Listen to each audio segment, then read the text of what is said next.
ma peine essuyée. Des millions de pas sur les boulevards, un dimanche de janvier. J'avais ta main petite dans la mienne recroquevillée. Nos cœurs battaient de plus en plus vite ce dimanche de janvier.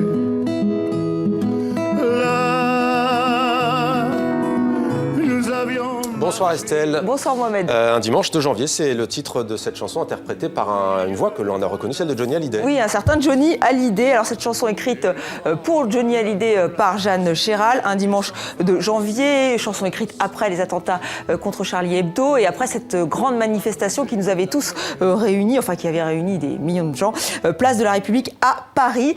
Cette chanson, Johnny va la chanter dimanche. Il y aura un concert hommage aux victimes des attentats de Charlie et des autres. Alors ce qui provoque une certaine polémique. Pourquoi ? Alors déjà, le Canard enchaîné s'en émeut. Il rappelle quand même les unes assassines, enfin si je puis me permettre, c'est plus le terme, mais les unes assez difficiles, assez dures, assez virulentes de Charlie Hebdo contre le rocker français. Et le plus énervé de tous, c'est le dessinateur Ciné, un proche de Charles. Il ne fait plus partie de Charlie Hebdo, mais pour lui, Charles détestait Johnny Hallyday, donc il ne comprend pas ce choix. Alors pour calmer le jeu, eh bien écoutez, je vais laisser Johnny Hallyday nous répondre.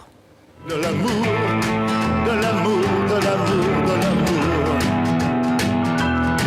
De l'amour, de l'amour, de l'amour, de l'amour.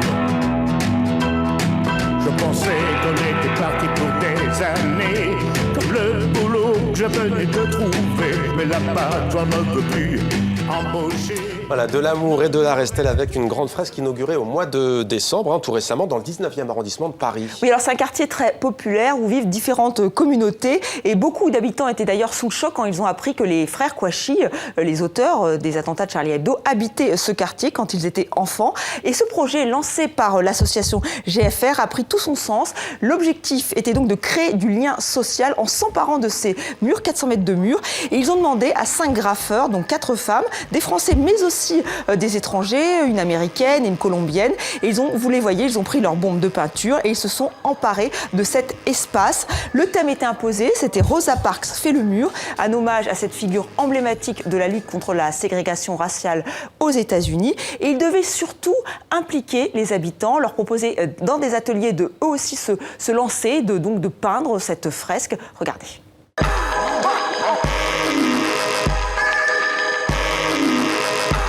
Ce qui m'intéressait, c'était aussi d'impliquer les gens autour d'une thématique d'amour, de partage, donc de leur demander comment on les appelle, c'est quoi leur petit nom, comment ils appellent leurs partenaires, et puis de les intégrer dans la fresque, ou pour d'autres sections de la fresque, de pouvoir avoir cette approche-là de travail autour de la couleur de peau, de pouvoir faire participer des enfants en genre libre. C'est une expression que j'aime bien utiliser, c'est une thématique en tout cas dans mon travail.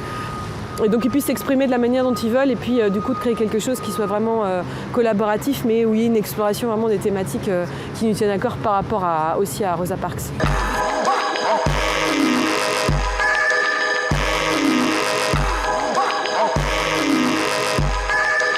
L'esprit et le but, ce n'est pas d'imposer une œuvre d'art à une communauté qui habite dans un endroit. C'est pour cela qu'avec les artistes ont mené plusieurs ateliers et plusieurs rencontres avec les habitants du quartier.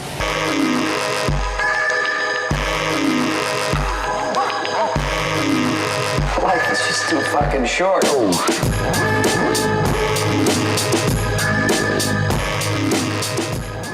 Et en cette journée de commémoration, Estelle, la sortie d'un livre également, ce jeudi 7 janvier, ça s'appelle « Je dessine ». Oui, Je dessine Charlie, une dizaine de jours après les attentats. Charlie Hebdo, enfin le dessinateur Luz, avait appelé les Français à dessiner Charlie et la rédaction a reçu plus de 10 000 dessins. Alors de la maternelle à la faculté, les jeunes Français ont pris leur plume et vous voyez, tous ces dessins ont été triés, archivés et au final, il en reste 145. Ces dessins, vous les découvrez avec nous et ils sont donc dans ce livre qui est paru aux éditions Les Échappés, des Charlie en herbe qui ont apporté un peu de baume au cœur à la rédaction de Charlie et à toute l'équipe même du journal.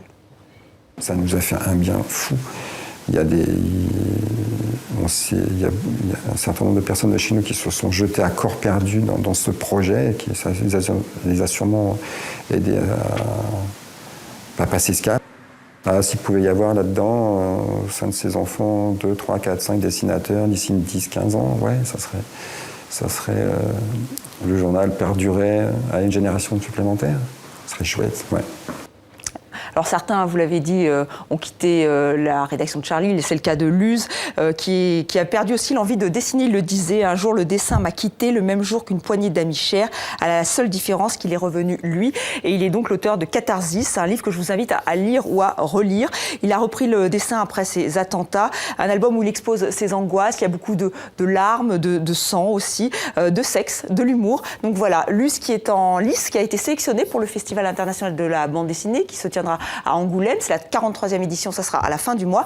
Et vous le savez, le festival d'Angoulême a été très critiqué, je vais y arriver, puisqu'il n'y avait aucune femme dans la liste des nominés pour le Grand Prix. Ils sont revenus sur leur décision, donc il y aura des femmes, 6 seulement. Et c'est vrai que des dessinateurs comme Riyad Satouf et Johan Sfar s'en étaient émus, donc tant mieux, il y a quand même de très grands auteurs de bande dessinée, et c'est bien qu'elles soient au Festival international d'Angoulême. Voilà qui est dit, Estelle, c'était Demandelle le programme. Merci pour cette chronique culture, Estelle. À lundi. À lundi.